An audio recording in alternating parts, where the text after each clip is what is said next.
तो आज से हम लोग एक नई प्लेलिस्ट की शुरुआत कर रहे हैं जिसका नाम है बेसिक्स ऑफ अलजेब्रा। तो इस प्लेलिस्ट के अंदर हम कुछ बेसिक्स अलजेब्रा के टॉपिक्स पढ़ेंगे, जैसे कि हमारे पास है ratio and proportion, polynomials, algebraic identities and expression और लीनियर इक्वेशंस। तो बेसिक्स ऑफ अलजेब्रा पढ़ने के बाद आपको मैथ्स की काफ़ी सारी चीज़ें जो कि जनरल चीज़ें वो आपको आ जाएंगी। उसके बाद हम और हायर टॉपिक्स के ऊपर स्विच कर सकते हैं, जैसे कि नंबर थ्योरी है, ज्योमेट्री है हमारे पास, permutation and combinations, coordinate geometry. तो चलिए शुरू करते हैं इस प्लेलिस्ट को। तो इस प्लेलिस्ट में हम पहली बार पढ़ेंगे रेशो एंड प्रोपोर्शन। तो पहला चैप्टर हम शुरू करने जा रहे हैं इस प्लेलिस्ट के अंदर, रेशो एंड प्रोपोर्शन। और अगले कुछ वीडियोस के अंदर हम रेशो एंड प्रोपोर्शन के बारे में जानेंगे कि रेशो एंड प्रोपोर्शन क्या होता है, रेशियोज कैसे निकालते हैं, और हम कुछ अच्छे अच्छे सवाल करेंगे रेशो के ऊपर। तो सबसे पहला चीज़ तो यही है कि एक रेशो होता क्या है। हम रेशो का इस्तेमाल अपनी आम जिंदगी में या रोजमर्रा की जिंदगी में क्यों करते हैं? तो ratio means simply comparison, comparison between two quantities. तो रेशो का मतलब होता है comparison between two numbers, but वो कंपैरिजन कैसे करते हैं? हम कंपैरिजन करते हैं बाय डिवीजन से। तो अगर हमारे पास कोई दो क्वांटिटीज है ए और बी, और दोनों का हमें कंपैरिजन करना है रेशो से, तो हम कैसे लिखेंगे? हम उसको लिखते हैं ए इज टू बी, ठीक है ना? या हम लिखेंगे उसको a divided by b। But more general is this one, a is to b। This is general, this is more general, a is to b। तो अगर हमें कोई दो क्वांटिटीज को कंपेयर करना है रेशो से, तो हम उनको लिखते हैं a इज टू b। जहां पर a और b को क्या बोला जाता है? a और b को हम बोलेंगे terms of the ratio. a और b को हम क्या बोलेंगे? Terms of the ratio, terms of the ratio, ठीक है ना? a और b को हम बोलेंगे टर्म्स ऑफ द रेशो। जहाँ पर तो आपका जो न्यूमरेटर है यानी कि ए है, तो ए को बोला जाता है एंटीसीडेंट, ठीक है? ये सब टर्मिनोलॉजी है। इसका मतलब कोई ऐसा मीनिंग मुझे तो नहीं पता कि इसका मीनिंग कुछ है या नहीं, बट ये टर्मिनोलॉजी है कि ए और बी को हम बोलेंगे टर्म्स ऑफ द रेशो, और ए को बोला जाता है एंटीसीडेंट और बी को बोला जाता है कॉन्सिक्वेंट, ठीक है ना? बी को बोला जाता है कॉन्सिक्वेंट। अगर किसी को इस टर्मिनोलॉजी का मतलब पता है तो वो जरूर कमेंट सेक्शन के अंदर बता सकता है। और ए और बी दोनों के रेशो को डिनोट कैसे करते हैं? ए इज टू बी से, ठीक है ना? ए इज टू बी से डिनोट किया जाता है। और ए इज टू बी का जनरल मतलब क्या होता है? ए इज टू बी का, ए इज टू बी यानी ए डिवाइडेड बाय बी, ठीक है ना? तो सर रेशो का जनरली मतलब क्या होता है? तो रेशो को हम डिनोट करते हैं दो क्वांटिटीज के बीच का कंपैरिजन दिखाने के लिए। जैसे कि आपके पास कोई एक आदमी है, चलो आपका दोस्त है, ठीक है? ये आपका दोस्त है, ठीक है, ऐसा। और ये आप है। दोनों ही बहुत ही अगली दिखते हो, आपका दोस्त और आप, ठीक है? तो आपके दोस्त का कुछ नाम रख देते हैं। आपके दोस्त का नाम है कुछ थॉमस, अंग्रेजी नेम थॉमस, और आप हो जस्टिन, ठीक है ना? अंग्रेजी नेम रख देते हैं आप दोनों का। और लेट्स टेक कि थॉमस के पास है 4 चॉकलेट्स, ठीक है? 4 चॉकलेट्स है थॉमस के पास, और आपके पास है 2 चॉकलेट्स। आपके पास कम चॉकलेट है, आप गरीब हो। आप 4 चॉकलेट नहीं ले पाए, आप ले ली 2 चॉकलेट्स। तो इन दोनों के बीच में अगर मुझे बताना है कंपैरिजन कि थॉमस के पास, जस्टिन के पास कितनी चॉकलेट्स, इन दोनों के बीच में कंपैरिजन करना है, तो वो मैं कैसे कर सकता हूँ? वो मैं कर सकता हूँ रेशो से। तो मैं लिखूंगा कि इन दोनों के पास 4:2 चॉकलेट्स है, ठीक है? थॉमस के पास 4 है और जस्टिन के पास 2। या मैं इसे और जनरलाइज करके 4:2 क्या होता है, मतलब 4/2, यानी कि ये हो जाएगा 2/1। तो मैं लिख सकता हूँ 2:1। तो अगर आपके दोनों के बीच में जितनी चॉकलेट्स है उसका कंपैरिजन करना हो, तो वो मैं कैसे कर सकता हूँ? वो हम रेशो से कर सकते हैं।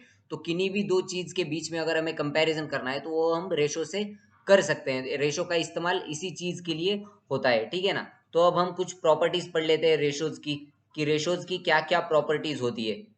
तो प्रॉपर्टी नंबर 1 तो ये है रेशो की, कि रेशो में हम क्या करते हैं? रेशो में हम दो क्वांटिटीज को कंपेयर करते हैं। तो दो क्वांटिटीज को, एक मिनट, ये आगे आ गया ना? हाँ, ठीक है।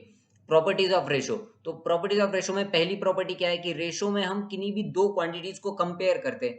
तो अगर हम दो क्वांटिटीज को कंपेयर कर रहे हैं तो वो क्वांटिटी सेम तरह की होनी चाहिए, ठीक है ना? वो सेम होनी चाहिए दोनों क्वांटिटी। जैसे कि अगर आप कंपैरिजन कर रहे हो चॉकलेट्स का, तो दोनों की तरफ चॉकलेट्स होनी चाहिए। अगर आप कंपैरिजन कर रहे हो मान लो मिल्क का, तो दोनों तरफ भी मिल्क होना चाहिए, ठीक है ना? ऐसे नहीं कि आप मिल्क यानी मिल्क के वॉल्यूम का कंपैरिजन कर रहे हो किसी लैंड के एरिया से, या मिल्क के वॉल्यूम का कंपैरिजन कर रहे हो किसी लेंथ से, ठीक है ना? तो दोनों क्वांटिटीज डिफर कर रही है ना। ये लेंथ का यूनिट होता है मीटर, और यहाँ पर होता है वॉल्यूम के अंदर मीटर क्यूब। तो दो क्वांटिटीज अगर आप रेशो के अंदर कंपेयर करो तो उन दोनों का सेम काइंड होना चाहिए, ठीक है ना? ये अगर आप लेंथ कंपेयर कर रहे हो तो आप length is to length compare कर सकते हो। अगर आप लेंथ कंपेयर कर रहे हो रेशो के अंदर तो आप length is to length compare कर सकते हो। अगर आप रेशो के अंदर अगर एरिया कंपेयर कर रहे हो तो आप area is to area compare कर सकते हो। अगर आप वॉल्यूम कंपेयर कर रहे हो किसी रेशो के अंदर तो आप volume is to volume compare कर सकते हो। अगर आप हाइट कंपेयर कर रहे हो तो किसी और हाइट से कंपेयर कर सकते हो। तो हाइट भी एक तरह का क्या है, हाइट भी एक तरह का लेंथ ही हो गया। ठीक है, अगर आप टेम्परेचर कंपेयर कर रहे हो तो temperature is to temperature compare कर सकते हो आप। ठीक है ना, समझ में आ रहा है ना। तो रेशो के अंदर हम क्या कर सकते हैं, रेशो के अंदर हम दो सेम काइंड की चीजों को ये कर सकते हैं। ठीक है ना, दो सेम काइंड की चीजों को हम रेशो के अंदर कंपेयर कर सकते हैं। अगर वो दोनों सेम तरह की नहीं है तो उसे हम कंपैरिजन नहीं कर सकते। जैसे कि अगर आप लेंथ का कंपैरिजन करने जाओ टेम्परेचर से तो ये गलत है। लेंथ को आप टेम्परेचर के साथ कंपेयर नहीं कर सकते, या एरिया को आप वॉल्यूम के साथ कंपेयर नहीं कर सकते। तो यही हमें पहली प्रॉपर्टी बोलती है रेशो की, कि जो दो क्वांटिटीज को आप कंपेयर करो वो क्वांटिटी कैसी होनी चाहिए, सेम काइंड की होनी चाहिए। दूसरी प्रॉपर्टी रेशो की क्या है, तो रेशो के अंदर ऑर्डर बहुत इंपॉर्टेंट होता है। The order of the terms in a ratio A is to B is very important. Order ratio के अंदर बहुत इंपॉर्टेंट होता है। ए इज टू बी और बी इज टू ए, इन दोनों का बहुत अलग अलग मतलब निकलता है। जैसे कि यहाँ पर 2:3 और 3:2, इन दोनों का बहुत ही अलग मतलब है। ठीक है, समझो अगर मैंने तुम्हें दो वेसल्स दी फॉर एग्जाम्पल, ठीक है, तुम्हारे एग्जाम्पल के लिए मैं बता देता हूँ। एक ये दो वेसल्स है अपने पास, ठीक है, दो वेसल्स है। एक थोड़ी सी छोटी है, एक उससे थोड़ी सी बड़ी वाली ले लेता हूँ मैं। ठीक है, माई ड्राइंग इज वेरी बैड। मेरा ड्राइंग पहले से ही बहुत ही खराब रहा है, स्कूल टाइम से ही। कोई है जिसका ड्राइंग बहुत खराब है मेरी तरह, तो मैं अपने ड्राइंग्स भी दोस्त से निकलवा लेता था कि भाई तू निकाल दे मेरी ड्राइंग्स, और सर को जाके मैं दिखाता था ड्राइंग्स और मार्क्स ले लेता था। तो मेरा ड्राइंग्स पहले से ही बहुत बहुत खराब रहा है। तो समझो ये दो वेसल्स हैं हमारे पास, और मैंने बोला कि ये फर्स्ट जो वेसल है इसके अंदर मैं रख सकता हूँ 5 लीटर्स। ठीक है, 5 लीटर्स। और दूसरा वेसल इसके अंदर मैं रख सकता हूँ 10 लीटर्स। तो अगर इन दोनों को तुम कंपेयर करोगे तो इनका रेशो क्या आएगा। अगर फर्स्ट इज टू सेकंड, इस वेसल को मैं लिख देता हूँ ए और इस वेसल को लिख देता हूँ बी। तो मेरे को कंपेयर करना है ए इज टू बी, तो ए इज टू बी मेरे पास क्या आ जाएगा, 5:10, यानी कि 1:2। तो इस 1:2 का मतलब क्या है, इस 1:2 का मतलब है कि एक वेसल के अंदर तुम अगर इतना दूध रख सकते हो तो उसके 2 गुना दूध तुम दूसरी वेसल के अंदर रख सकते हो। अगर तुमने यहाँ पर टर्म्स का अगर टर्म्स को अगर आगे पीछे कर दिया तो इसका मतलब क्या होगा, 2:1 अगर कर दिया तो इसका मतलब क्या होगा कि फर्स्ट वेसल के अंदर जितना रख सकते हो तुम उसके आधा ही दूसरे वेसल के अंदर रख सकते हो। तो टर्म्स का अगर तुम ऑर्डर चेंज करोगे तो वो पूरे स्टेटमेंट का मतलब ही बदल जाता है। तो इसीलिए किसी भी रेशो के अंदर जो टर्म्स का जो ऑर्डर है वो ऑर्डर बहुत ही इंपॉर्टेंट होता है, क्योंकि उस ऑर्डर से हमें पता चलता है कि वो क्या कहना चाहता है स्टेटमेंट। तो रेशो के अंदर ऑर्डर बहुत ही ज्यादा इंपॉर्टेंट होता है, और यही हमारी दूसरी प्रॉपर्टी रेशो की। और एक प्रॉपर्टी क्या है रेशो की, कि रेशो की अगर दोनों टर्म्स को अगर तुम किसी सेम नंबर से मल्टीप्लाई करोगे या डिवाइड करोगे तो वो रेशो क्या रहता है, सेम रहता है, जो कि बहुत ही आसान सी प्रॉपर्टी है। अगर तुम 5:10 लिखने जाओगे तो इसकी दोनों टर्म्स को अगर तुम 5 से डिवाइड करोगे तो ये रेशो क्या बन जाएगा, 1:2, जो कि इक्वल है 5:10 के। अगर तुम इस 1:2 की टर्म्स को अगर 2 से मल्टीप्लाई करोगे तो क्या बन जाएगा, 2:4, जो कि सेम रेशो है।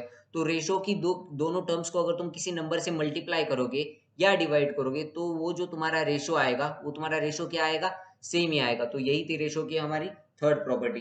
तो आज हमने क्या पढ़ा, आज हमने रेशो का इंट्रोडक्शन लिया कि रेशो होता क्या है, रेशो का इस्तेमाल क्यों करते हैं क्वांटिटीज को कंपेयर करने के लिए, और रेशो के अंदर ऑर्डर बहुत ही ज्यादा इंपॉर्टेंट होता है। रेशो के अगर टर्म्स को किसी नंबर से मल्टीप्लाई या डिवाइड किया जाए तो रेशो क्या रहता है, सेम रहता है।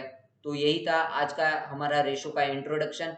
इसके बाद हम लोग रेशो की और कुछ प्रॉपर्टीज पढ़ेंगे, उसके बाद कंपोनेंडो डिविडेंडो पढ़ेंगे, प्रोपोर्शन क्या होता है वो पढ़ेंगे, किसी भी नंबर को अगर गिवन रेशो में स्प्लिट करना होगा तो वो हम लोग पढ़ेंगे, और उसके बाद हम रेशो के अच्छे अच्छे क्वेश्चंस करेंगे, और उसके बाद हम जंप कर जाएंगे अगले टॉपिक की ओर। तो ये बेसिक्स ऑफ अलजेब्रा ये प्लेलिस्ट बहुत ही लंबी चलेगी और इसमें आपको बहुत कुछ सीखने को मिलेगा। और मैं आपसे माफ़ी चाहता हूँ 2 दिन से वीडियो ना पोस्ट करने के लिए, क्योंकि हमारे एग्ज़ाम्स थे कॉलेज के अंदर। तो अभी आज ही एग्ज़ाम ख़त्म हुए तो आज ही मैंने वीडियो रिकॉर्ड कर दिया। तो ख्याल रखिए अपना, और मैं मिलता हूँ आपसे अगली वीडियो में, तब तक के लिए बाय बाय।